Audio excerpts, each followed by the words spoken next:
Welcome to Suffolk Matters, where all of Suffolk County meets the men and women of Suffolk AME. News, opinions, and insights you won't hear anywhere else. Here's your host, the president of New York's largest independent union, Suffolk AME's Dan Levler. Welcome to another edition of Suffolk Matters on Walk 97.5 and 94.3 The Shark, where Suffolk County meets the men and women of Suffolk AME. News and views you can't hear anywhere else. Okay, so my first guest this morning is Jesse Garcia, and he's the chair of the Suffolk County GOP. Good morning, Jesse. Good morning, Dan. It's great to be here. I appreciate you, carving out some time. This is a very busy time of year and always something going on, So, spending a little time with us this morning to talk about issues I appreciate. I really appreciate the opportunity. It's fantastic to be able to communicate with the voters here in Suffolk County, your membership. It's fantastic. Let's just go into a little bit of your history. I mean, what experience do you bring with you to the position that you're holding now? I mean, you've been involved in government a long time and now as chair of the Suffolk GOP. But let's, go through a little history. Sure. In 1992, I was named the legislative aide and the press secretary to then Brookhaven Town Supervisor John Lemire, and I served in that capacity for 4 years. I then began running campaigns, and Felix Grucci was elected, who was then a councilman, was elected town supervisor in 1995, and from 96 to 2000, I served as the Brookhaven Town Chief of Staff. In fact, I was the first Chief of Staff in the town of Brookhaven. When then Supervisor Grucci was elected to Congress, I became his Chief of Staff during his tenure in the House of Representatives.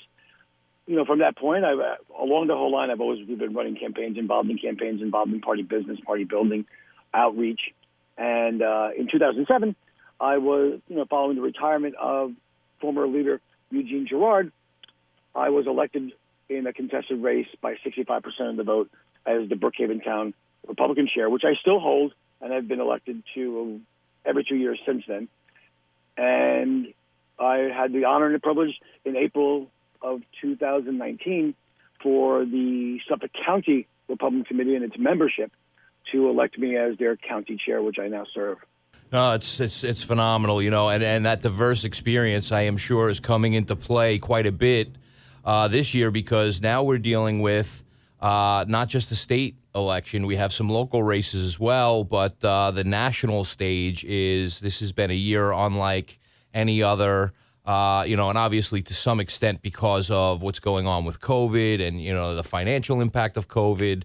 But additionally, like it seems in general, Americans are very polarized. They are very much for, on the national level, the party that they're for. So, how do you see all of 2020 kind of impacting the races that you're involved in? This has been almost like a year of hell and of new situations, from COVID to riots to just the polarization of the campaigns, the irresponsibility of the mainstream media on a number of issues, and the fact that we have now a society that does not allow for any differing opinions. But we're cutting through that noise. We're cutting through that noise by going directly to the voters. And we're looking and we're seeing very confident. We're cautiously optimistic of what's happening because we're communicating and speaking directly to the voters, whether it's, with COVID restrictions and CDC compliant, having our volunteers go door to door, speaking to voters about issues that are important to them, communicating the messages of our Congress, members of Congress, candidates and our state Senate candidates and our assembly candidates. We're conveying our message to them and our platform for them. And we're seeing some good results. There is an impact of the national race upon our local elections. That's always been the case. And it happens everywhere. And, my good friend who's my pollster and my consultant said to me in early October, he told me, Jesse, buckle up. It's going to be a roller coaster. And that's the way I guess the 2020 cycle is supposed to end, because it began with a shutdown and uncertainty, and now it's going to end up, hopefully for us, on the upswing of a roller coaster ride. Sure, and all that you can say about 2020, the challenges presented to, like that standard that's always been there in all political races, that getting together, the large gatherings, the speeches to groups of people, and having to make those adjustments still being able to get out there and see people, but like in a different way. That's just something new to throw into the mix of what 2020 has been. Yeah, we had to adjust. We had to adjust the way we communicated to our own membership of our committee, like I'm sure you did with AME. We had to adjust in how we raised money. We had to adjust in how we campaigned and communicated directly with the voters. We had to use technology. But I will tell you, there is nothing, and it doesn't matter who you speak to or anything of that sort, there is nothing like gatherings where people are able to interact. And the more we can do that in a safe manner, a healthy manner, the better for us as a society, as a county, and a state, and a country, as a people. Yeah. We are people who love to gather. We want to be in parts of teams. We want to see the body language. We want to feel each other's emotions and the stress of a point or their passion. And we're going to be moving forward towards that. There's a lot of people, as long as we take precautions, wear a mask, sanitize, stay healthy, social distance, we're going to still not let this disease, kill our society. We can't let the cure kill us where the disease doesn't. So, to what extent do you feel, with all of what's going on in 2020, and dealing with this pandemic, to what extent is personal responsibility a part of that? Like if you're not feeling well, don't go around people, to me, I think that's going to have a huge impact on whether or not other people stay well. King Cuomo can pass every law, send every cop, send every health inspector out to the streets to try and do it. But nothing's going to do it more than the individual person taking personal responsibility. And we have done that here in Suffolk County. Our residents have done that. You can see it in the results of testing. And let's not forget, we're going to have more positive tests in our communities and our neighborhoods, not because there's a surge, but because technology's caught up. President Trump has been able to, with working the science community, the CDC and the FDA, has made sure that we had far more rapid testing available to everyone. So more people are getting tested. The fatality rate is down. The hospitalization rates are down. We were once worried about everyone being on ventilators. We don't need ventilators anymore at this present time. It does not mean we don't remain vigilant, but I think that we can't be held hostage to this disease. We need to do what's right. We need to wash our hands. We need to social distance. We need to take that extra time and be patient and tolerant, wear a mask in public. But we also can't stifle and choke out our small businesses. Yeah, no, it's very true. It's very true. So, this year, obviously, as we talked about, very polarizing year, people very passionate about their parties. But, there still remains that big undecided contingent. There's always that big group in the middle that everybody's kind of, trying to get their point across. And so, what are some of the priority issues for your Republican candidates that, kind of, help them stand out from what the Democratic initiatives have been? Well, if I can tell you, let me just speak to our state candidates first. We have an outstanding group of state Senate candidates, and I'll go through them numerically. Replacing the iconic Ken LaValle is Assemblyman Anthony Palumbo, a prosecutor. In the 2nd District, we've lost a great leader into retirement in John Flanagan. But we have Mario Matera, who is a labor leader who's worked with the business community, who's been entrenched in his neighborhood and in his civic action and in charitable organizations in the 2nd District. In the 3rd District, we have an outstanding small businesswoman who's got grounded in public service, the receiver of taxes from ISOP. She's the highest vote getter in her last 3 elections, town-wide in ISOP. She's running against Monica Martinez, who's been a disaster for Long Island. Monica Martinez has the blood on her hands of every victim of the no bail, no jail reform that she enacted in Albany and she voted for. 90% of the violent criminals right now throughout the state of New York spend no time in jail, and have paid no bail, and they go out and commit more crimes. We just had them, a DWI in William Floyd that killed an innocent resident, and we had a murder in Bellport. That blood is on her hands, and that of Jim Gorin in the 5th District. We have an outstanding small businessman, someone who really, truly creates new jobs and opportunities on the main streets in his capacity as a town councilman, and Ed Smith. And, of course, we have Phil Boyle in the 4th District that's running for re-election this year, and he's been a great mentor to all of them. And the state assembly candidates, we're going to grow our numbers. We're going to take back the state Senate and grow our numbers in the assembly. And we're going to run on the issues that are important to the people. We're going to repeal in its entirety Monica Martinez, Jim Gorin, Laura Ahern's, their failed no bail, no jail law is going to be repealed by a Republican majority in the Senate. These Democrats also in New York City, who are controlled by New York City, the far-left progressives in New York City, the de Blasios of the world, and this is what one-party rule has done. The star rebate checks are so critically important to the pocketbooks and the household budgets of our taxpayers in homes that dot Suffolk County and Long Island. These Democrats, Monica Martinez and Jim Gorin, with their partners like Laura Ahern, allowed the cancellation of those star rebate checks.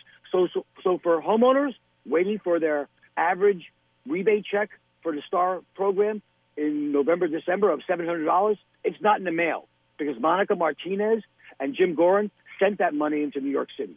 These Democrats have raised taxes by $7.1 billion.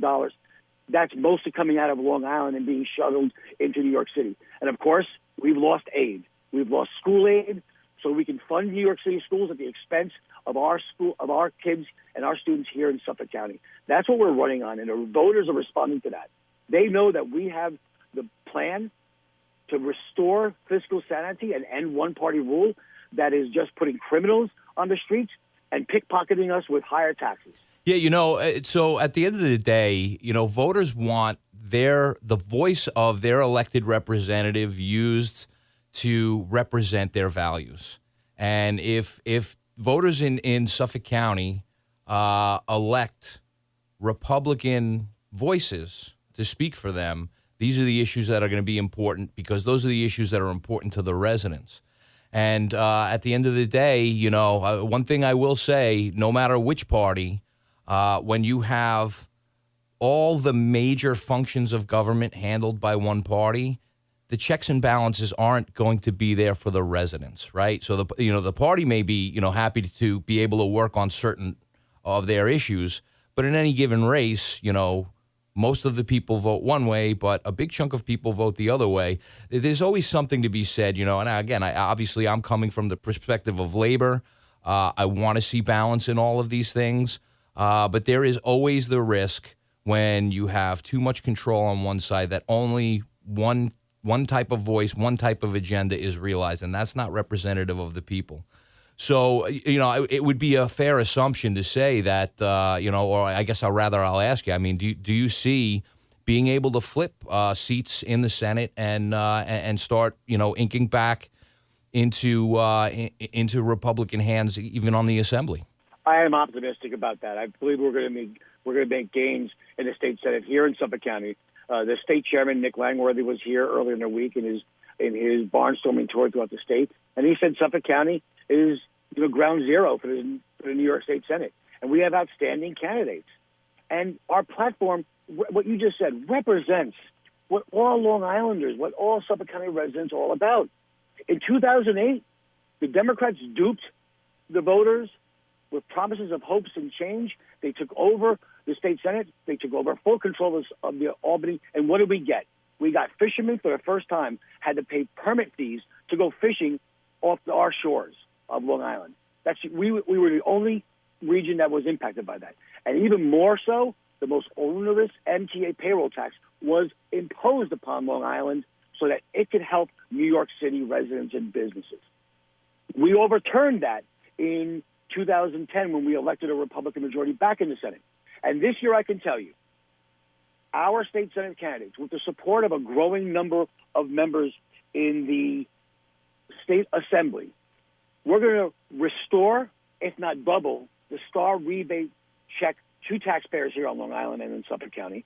We're going to repeal in full the no bail, no jail reforms of the Democrats, where they released 90% of our violent criminals into the streets with no bail, no jail. And in this case, this is unbelievable.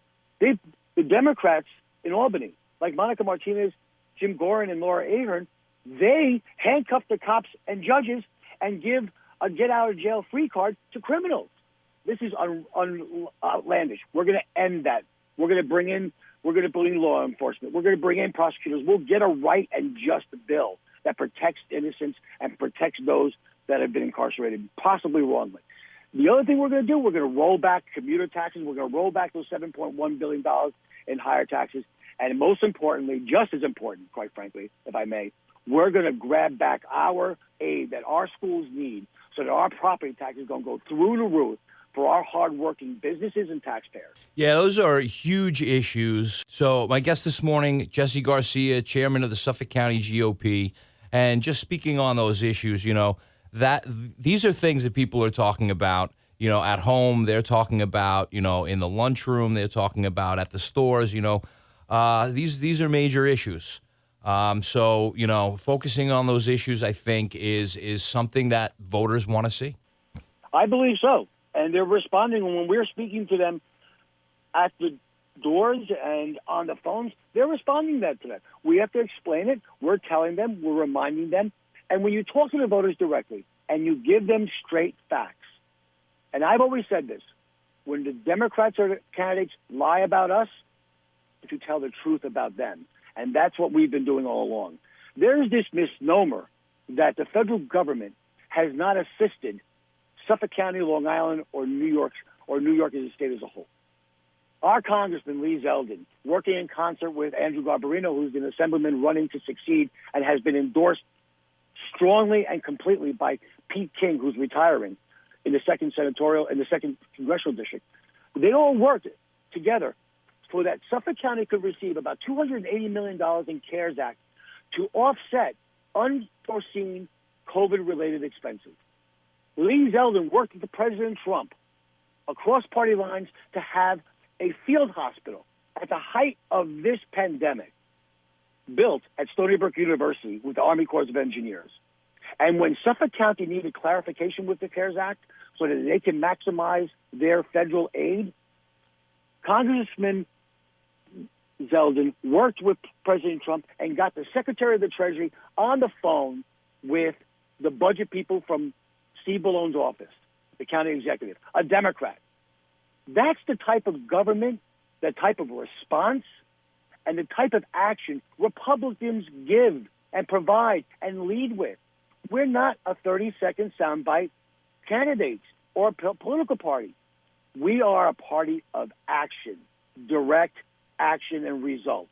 Just getting into some of the interesting aspects of voting this year, we have early voting now, and here in Suffolk County, we have seen very long lines. People are out trying to get their ballots cast early. What do you make of that, and how do you think that's going to impact, election night? I think the best thing about this year is that voters have an array of ways to vote. They can vote by paper on an absentee ballot.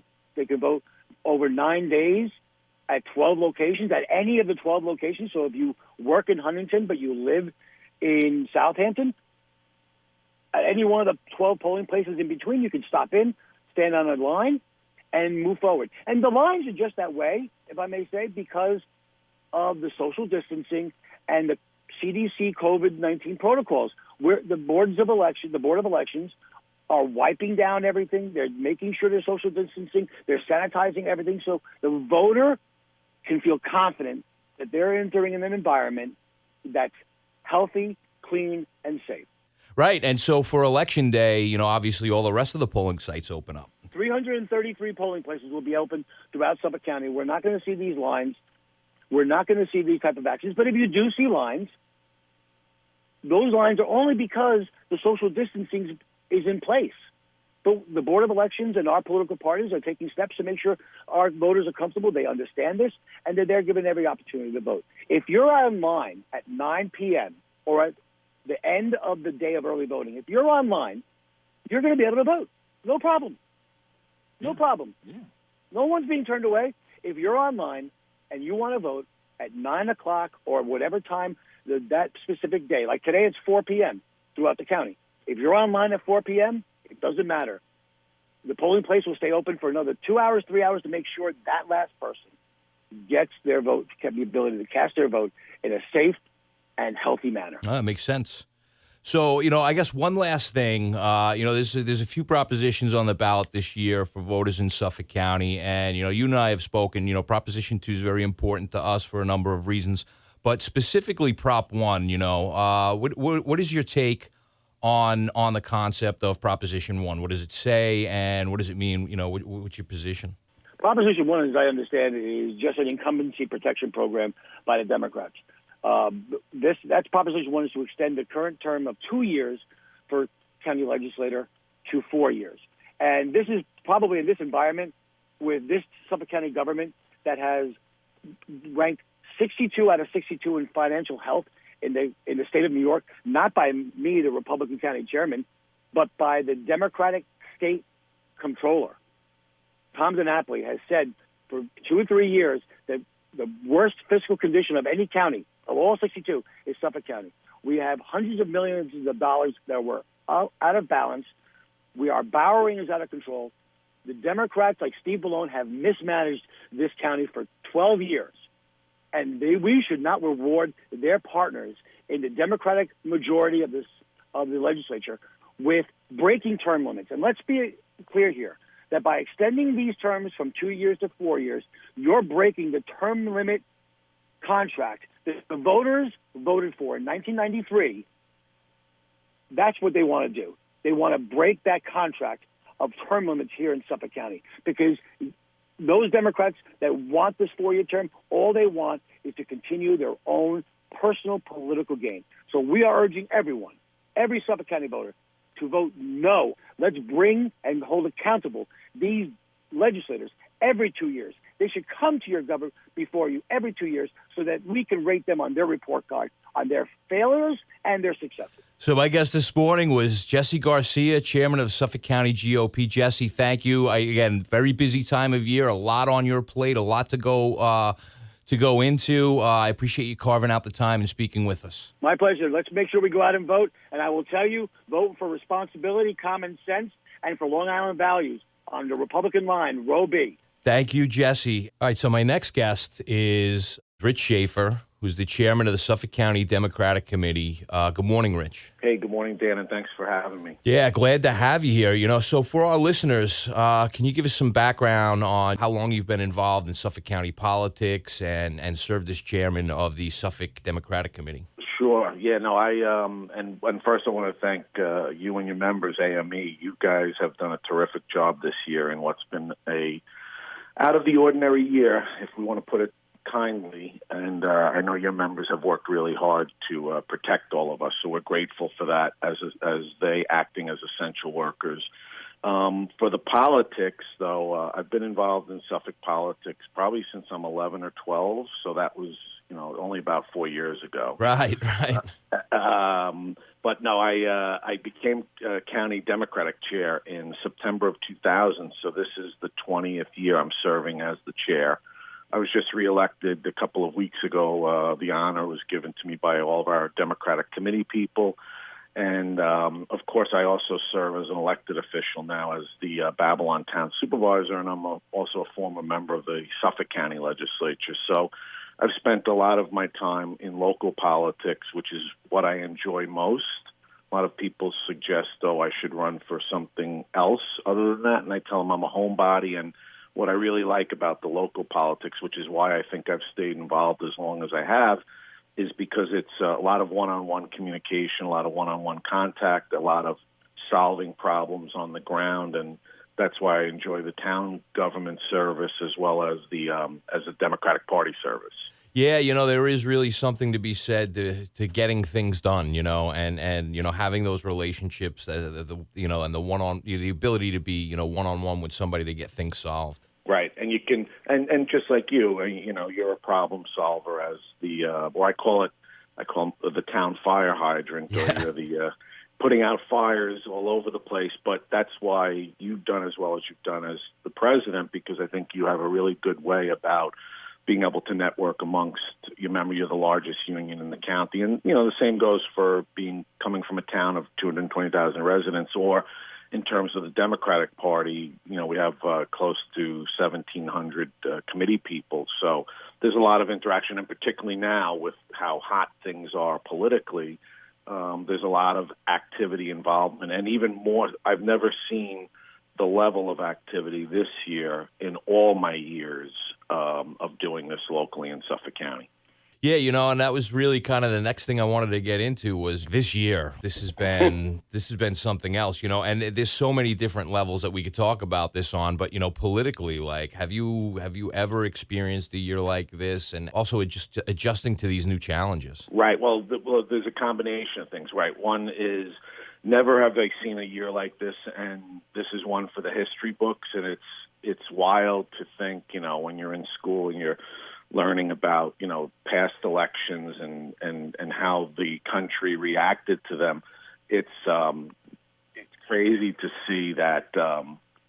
It's crazy to see that you have so much activity going on as you do here, and will be part of history. And on top of that, you've got a pandemic going on. So earlier this year, we had a lot of issues with voting, and people were able to get ballots and didn't have to show up to vote. And so, but again, we've all been able to show how resilient we are, and we figured a way to get through it and make sure that everybody's able to express him or herself, just like you see going on right now with early voting taking place. We've never really had an active early voting in New York State. It's only been approved just recently, but you see how many people are enjoying that opportunity where they're waiting on lines for 4 and 5 hours in order to cast his or her vote. So it's really wild to see just how many people are engaged.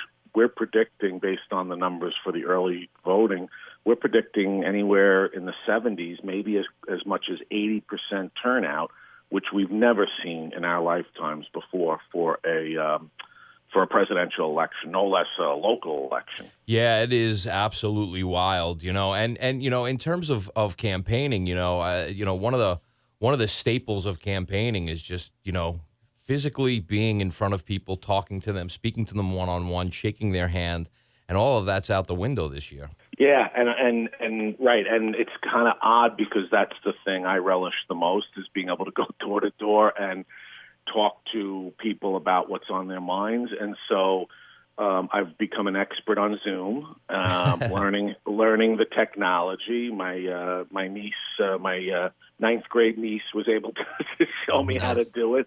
But again, we've been able to pivot and accommodate and figure out how to get our message out as Democrats, and I know the Republicans and the other parties are doing the same thing. So I think everybody's kind of more or less figured out how to do it and how to make sure that we get our message out for our candidates. But it definitely is weird. It definitely is unique. But like I said, we know how to pivot and be able to accomplish what we need to accomplish. Yeah, and Long Island is such a unique region. In Suffolk County, the way things work around here, the value set of the people around here might look very different than, say, a Midwestern state and whatever else. But this year being like a national election and all that's going on and people's like deep and strong feelings on what's happening on the national front, regardless of what camp they're in, people seem to be very polarized on the issue. To what extent do you see that having an impact on state races and local races this year? So definitely, I think you'll see a down ballot effect in that because of the high turnout, because of the number of new voters. It'll be interesting to see. We can usually predict or come pretty close to predicting accurately based on the turnout, who turns out, regular voters, and how they're going to vote based on past performance. This will be a wild card because you have so many new voters entering into the system, and you don't know necessarily how they're going to. Are they just going to go in and vote for president and walk out, which you have the right to do? Are they going to go in and vote for president and stay on their presidential candidate's line and vote for all the candidates down ballot? This is a lot of the local pundits, and I've never heard a lot of them not be able to kind of verbalize what they think, but a lot of us are just really just sitting back and buckled in and strapped their seatbelts on and waiting for the crazy ride. So anybody who tells you they can predict the local outcomes this year isn't telling you the truth, because, again, there's so many new voters entering into the system. With the turnout going to be as high as it is, that's going to have a major impact. And I know that there are incumbents who are worried, who normally would be cruising to re-election, who just don't know what's going to happen. And I think that's a good thing because it keeps everybody engaged, keeps everybody on their toes, and doesn't let anybody take anything for granted going into the vote. Yeah, it's a fair point. There's high dosages of uncertainty for everyone to go around this year. Yeah, and that's the anxiety that you feel. That's that is the kind of the anxiousness that everybody's feeling going into this. And look, again, we've gotten through many worse things in life, and whether it's been world wars or natural disasters, and we will get through this too, but it'll be interesting to see what comes out on the other side. And the key is, and I stress this to everybody, no matter who wins, we have to support the elected officials who are elected, and that being from president all the way down. I'm an old believer, old soul, who believes in the system that our country was founded on, and so I tell everybody, you can be vocal, you can be engaged, you can be pushing your particular candidate, but once the votes are counted and we have winners and people are sworn into office, it's important for us to all get back together and work together for the common good. Yeah, that is a very important aspect of all this, and something that people tend to, they tend to drop. They have their beliefs, they have their party, and win or lose, they hold on to it and keep trying to make ground like they got pre-election momentum, and then they just keep kind of running. So I think that's a very important point to make, that the winners are the winners, and those are going to be the people that have the voice and can affect change. And let's get behind those winners to realize our objectives. Yeah, because at the end of the day, why everybody is in this, or they should be in this, is to make our community, our state, our country a better place. That's the bottom line to it all. Sure. Not about a particular ego. It's about making the quality of life better and leaving this place better off than we found it for the next generation. Makes sense. So, with regards to that, Democratic candidates, what is what are their priority issues? What have been some of the things that they've really hung up on that maybe differentiates them from the other party? Well, I think our candidates talk about middle class values and how we can make things better for those who really make up the backbone of Long Island, and that would be the working men and women of organized labor, whether it be municipal labor as well as the various constituent groups that make up both the Long Island Fed, as well as the building and building trades, Nassau Suffolk Building Trades Council. So Long Island has been founded on that, and that's what's really created the aura known as Long Island. And so our members are constantly, our elected officials and our candidates are constantly talking about what they can do to make life better, and that means protect them from attacks on organized labor, which have happened at the national level from the Republicans, and also make sure that there are protections built into any state laws that govern that. So I think that's kind of a centerpiece, because everything once you pivot off of that, you're able to affect generally everybody locally. I think also our candidates and electeds talk about quality of life. And so what that means is that you've got to talk about what it means to have proper law enforcement and support for law enforcement. Look, Suffolk Democrats are a lot different than New York City Democrats, and that's been this kind of scary boogeyman thing that the Republicans have put out there, that Democrats elected here or connected with de Blasio or AOC, and nothing can be further from the truth, because we have put out there a very moderate platform. We support our Suffolk police. They're the best police department in the country, and we support working with all of the communities to make sure that they feel that they're getting the proper support and proper guidance from the Suffolk Police Department. And that's why Suffolk County, over the years, has really been ahead of the curve for what other areas are just starting to look at now in terms of community policing, community interaction. Can we do better? Absolutely. You can always do better on anything. But I can safely say that our candidates and county legislators and others have been very supportive of what law enforcement does out here. And I think finally the environment. We've got a great track record of probably the most innovative programs in the country of protecting open space, making sure that planning is done correctly, protecting our barrier beaches, and of course everything that the county has been doing to reduce and reverse the nitrogen impact on our bays and shores in order to protect our water quality and also protect and make more resilient our shorelines to protect us from the next natural disaster. Yes, those are all fair points. So my guest this morning is Rich Schaffer. He's the chair of the Suffolk County Democratic Committee. Rich, what are some of the key races that you see for candidates this year? So I think obviously this is a state year and a federal year, and I think a couple of the key races are on the state level. Monica Martinez, who's a very bright, young, energetic, nonstop state senator, I think has gotten a bad rap from the Republicans. The Republicans have to understand that when we send someone to Albany, they have to go up against not a party interest, but a regional interest. And that's why, and I've been saying this for probably 15 years, is why I believe it was very important for us to have people from Long Island. And in the past, we had a very strong support coming from senators who were Republicans elected from Long Island. And now we've got people like Monica Martinez who make up a suburban caucus in order to push issues important to us. So Monica, hands down, is probably our most important race. And then, of course, we have two congressional races that are very important and we believe will make a difference in us being in the majority and having congressional representation in the majority.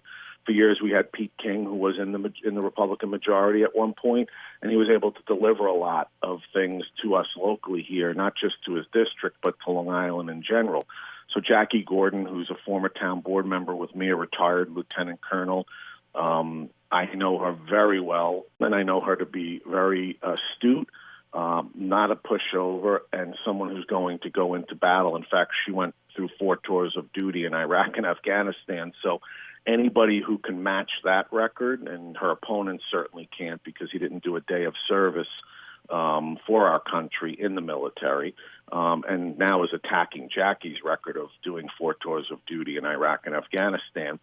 Anybody who can do that is going to be a very special congressperson, so we're excited about that. And, of course, Nancy Goroff, we believe, will bring a lot of rationality and a scientific bent to how to deal with COVID-19 and the coronavirus pandemic, as opposed to her opponent, who has spent a lot of time, supporting the president and believing we can drink bleach in order to counteract the coronavirus. So we're excited about those two races as well.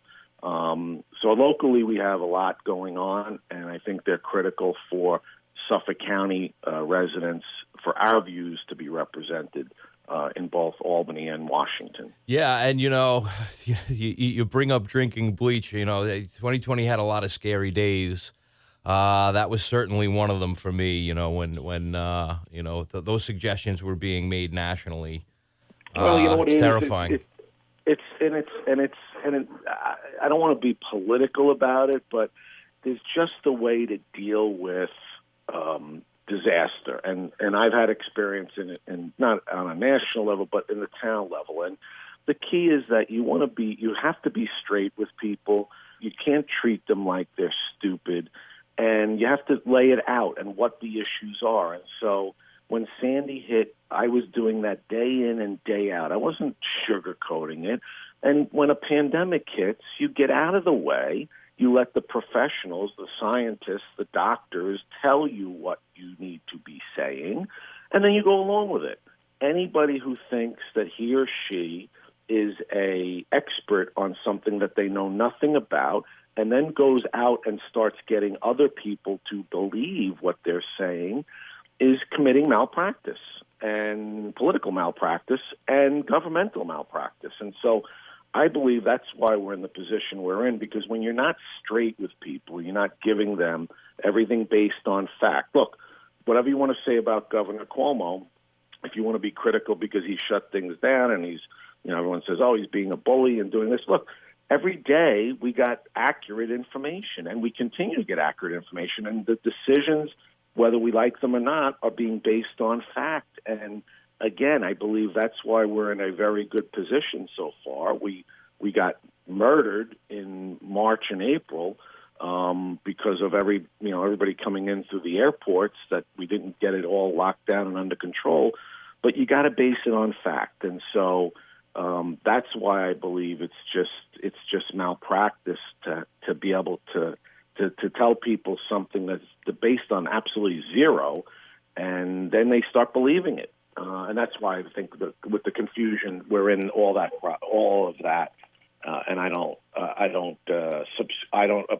ascribe to that way of doing government. It makes sense. There is a proposition on the ballot this year that's really important to AME and its members. That's Proposition 2. Yeah, which basically takes funds from a sewer stabilization, smoothing tax rates for sewers, and allows it to smooth tax rates for everyone. Dan, what it does is it's a practical solution. Again, we can sit and wait for Washington to come and bail us out, and we pray that they do give us some assistance. But in the meantime, the county executive, the legislature are showing leadership by looking at the situation, understanding that, yes, voters have said one thing years ago, but none of us, when we voted at that time, contemplated a major pandemic that was going to crash the economy and wipe out the county. Right. So I tell people when they start, asking me about it, I said, I'm going to put it in simple terms, is that times change. And the only time you want to change something like this is when you have a major national crisis or natural disaster. And that's what this pandemic is. So kudos to the county for doing what they're doing, because I believe, and again, and it comes down to the only way that we can show your members that we appreciate them for what they've done and putting themselves in harm's way. And I'm not just talking about the nurses that work in there, or I'm talking about the public works guys who are delivering all the PPE to all of these various locations. I'm talking about the Frez employees who were working around the clock when the hospitals were overloaded and our volunteer ambulance and fire rescue personnel were bombarded. Again, all of the people that got information out to people. So we owe it to your members. We owe it to the employees who put their lives on the line to make sure that we get Proposition 2 approved in order to at least do something to stabilize the county. And then, of course, we'll all work together to get whoever's elected in Washington next week, to get them to focus on providing state and local assistance to help us through the rest. Yeah, Rich, and I appreciate you taking the time to explain these things out with us this morning. Sure. My guest, obviously, Rich Schaffer, chairman of the Suffolk County Democratic Committee. Thanks for spending the time with us. Thanks, Dan, and I appreciate what you do. And to our listeners, we'll speak to you next week. We'll speak to you next week. We'll speak to you next week. We'll speak to you next week. We'll speak to you next week.